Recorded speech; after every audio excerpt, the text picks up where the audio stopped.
Dogs have always featured heavily in my life. I was the youngest of 5 children. By all accounts, I spent all my time playing with the dogs rather than my brothers and sisters.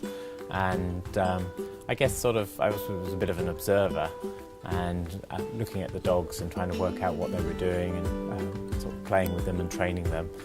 And it's just fascinating throughout my life, and there's always been that fascination as to that special draw that they have. So one of the things that's fascinated me for some time is this idea of human society, as if humans are separated from the rest of the world. But actually, as long as we've had human societies, actually dogs have been part of it.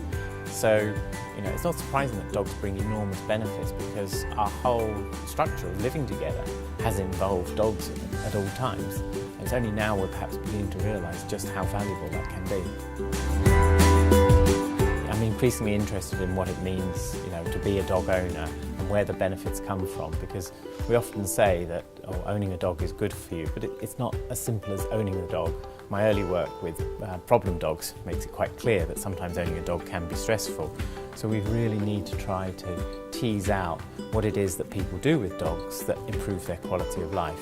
I'm very pleased to say that I'm just about to start a major project on that, and hopefully in a few years' time we'll have a lot more to say and be able to identify what it is that owners do with dogs that bring them the benefits. They're a charity that deliver on their promises, and I think one of the important things is that they're true to the science as well, and they're willing to adapt their policies according to what the knowledge shows. So they're not just led by the heart, they're a caring charity.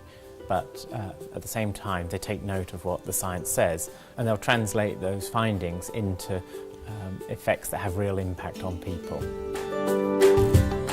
The work we did with Dogs for Good with the families with autistic children at the time was quite groundbreaking. Not only did we look at the effects that the dog had on the children, but also on the primary carers.